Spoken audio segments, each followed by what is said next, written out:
President ছিলেন শহীদ president Ziaur Rahman এবং সব থেকে জনপ্রিয় প্রধানমন্ত্রী ছিলেন দেশ নেত্রী বেগম খালেদা জিয়া। এবং আমরা মনে করি কাজের মধ্য দিয়েই এই দুইজনকে ছাড়িয়ে যাবেন তাদেরই সুযোগ্য পুত্র তারেক রহমান।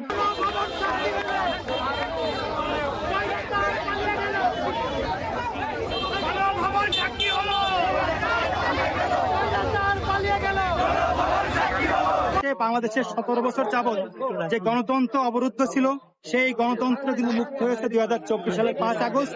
আজকে কিন্তু জুলাই স্মৃতি জাদুঘর মাননীয় প্রধানমন্ত্রী জনাব তারেক রহমান উদ্বোধন করেছেন। আমরা বলছি যে ফ্যাসিবাদের ঠিকানা এই বাংলাদেশে হবে না, স্বৈরাচারের ঠিকানা এই বাংলাদেশে আর হবে না। আমরা ফ্যাসিবাদকে মুক্ত করতে পেরেছি, গণতন্ত্রকে মুক্ত করতে পেরেছি।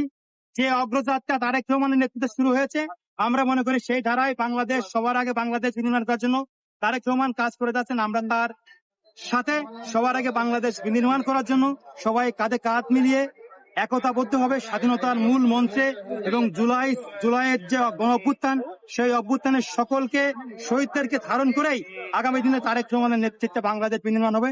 সেই বাংলাদেশে একটি স্লোগান আমরা বারবার দিচ্ছি, সবার আগে বাংলাদেশ।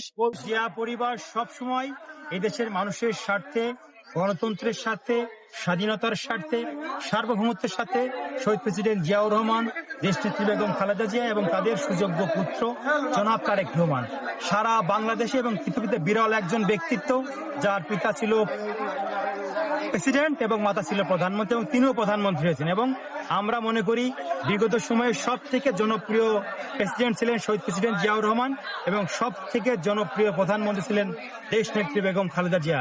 এবং আমরা মনে করি কাজের মধ্য দিয়েই এই দুইজনকে ছাড়িয়ে যাবেন তাদেরই সুযোগ্য পুত্র তারেক রহমান। আমরা 5 তারিখে আজকে গণভবনে যে জুলাই স্মৃতি জাদুঘর উদ্বোধন হয়েছে, আমরা সেখানে আজকে মিছিল করেছি। ফ্যাসিবাদের ঠিকানা এই বাংলায় হবে না। আমরা বলেছি যে গণভবন সাক্ষী হলো স্বৈরাচার পালিয়ে গেল। আমরা স্বৈরাচারের আর কখনো বাংলাদেশের স্বৈরাচার ফিরে আসতে না পারে, সেজন্য আমরা সবার আগে বাংলাদেশ বিনির্মাণ করার জন্য ছাত্র দল, যুব দল, স্বেচ্ছাসেবক দল সবাই মিলে একসাথে হয়ে তারেক রহমানের হাতকে শক্তিশালী করার জন্য কাজ করছে। সাথে সাথেই যারা দেশের স্বাধীনতা সার্বভৌমত্ব বিশ্বাস করে সেই দলগুলোকে নিয়ে কিন্তু তারেক রহমান এগিয়ে যাচ্ছে। আমরা তার নেতৃত্বে একটি সুন্দর, সাম্য, মানবিক এবং আগামীর প্রজন্মের জন্য সব থেকে সুন্দর নিরাপদ বাংলাদেশ বিনির্মাণ হোক, আমরা সেই লক্ষ্য নিয়ে কাজ করি।